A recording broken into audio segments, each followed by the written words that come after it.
In this video, we talk about the possibility of Tommy Fury ending Jake Paul's boxing career. Be sure to like and subscribe if you enjoy.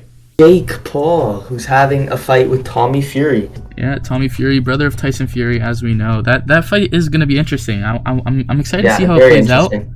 Because, you know, we saw Tommy Fury, we saw him in his last fight. He didn't look too great. And we saw Jake Paul in his last fight against Tyron Woodley, who was a much higher level opposition than the opposition Tommy fought. I feel like Jake versus Tommy, that's going to be exciting. Obviously, Tyson's promoting it, which, you know, the Furies Furies are always going to have a big draw. And, I mean, I think it's pretty smart on Jake's part to take this fight because, I mean, Tommy Fury isn't the best boxer. He hasn't had the biggest amateur career, but he has a big name, obviously a Fury, and he has a chance of beating him. And I think Jake Paul will beat Tommy Fury just because I wasn't impressed of Tommy Fury's last fight. Don't get me wrong, Jake Paul wasn't spectacular in his last fight either, but you know, he got the job done against a much tougher opposition. So, yeah, I do see Jake Paul winning that fight, but what do you think? It's a close fight. It's a close fight to call, in my opinion, since they both don't have the most of experience.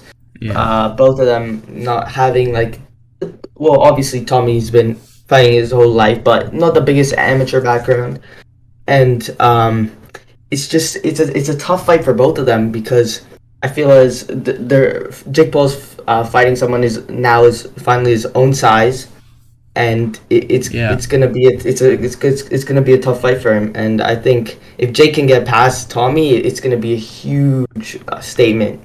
Yeah, especially because he's so new to the sport. You know, he's fighting someone who's been doing it his whole life. Tommy Fury, you know, he was in the gym when he was young. You know, he's brothers with Tyson. Obviously not full brothers, but it's, you know, half brothers, whatever you want to call them. They're brothers. So yeah, it's definitely interesting. Tommy Fury is out here saying he's gonna end Jake Paul's boxing career, which, I mean, you know, if he does beat Jake Paul, if it was like decisively like a bad loss for Jake, I could see him retiring. But if it isn't a bad loss, I feel like Jake could continue boxing, could continue, you know, with the narrative, oh, I lost to a real boxer, you know, it's not that bad, you know what I mean? Yeah, it's tough for Jake since his whole motto in boxing world now is very much, oh yeah, I'll beat this guy, I'll beat anyone, I'm gonna knock everyone out. I'll beat Canelo. You know, yeah, he's calling out all the big names, so he has to back up his talk, otherwise the shtick doesn't work anymore, and no one's gonna tune in. So he's really gotta make a message by beating Tommy, but it's gonna be a very tough fight for him since Tommy has all the coaching behind him, all the support behind him, all the years of knowledge just built up. Yeah, and the youth. It's the first guy Jake Paul's fighting who's, you know, he's not a retired guy, he's not an older guy. You know, he's not a Nate Robinson who's a basketball player and 36 years old, retired from basketball, even at that. Mm-hmm. And Tommy's a very athletic guy. You know, he was a great competitor. You know, Tyron Woodley is he did boxing in his career. Like, people act like, you know, Tyron Woodley never boxed in his life.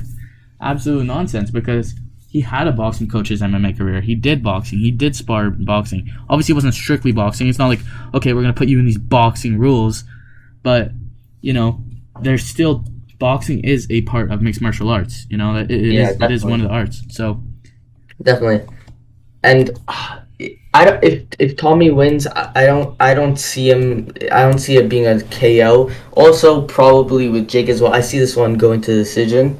Yeah, I do think that's possible. I feel either of them probably could hurt each other, but I just don't think. I don't see it being a KO ending. I don't think either of them are really gonna get hurt, like knocked out, or, you know, maybe knocked down. I don't know. I just don't think.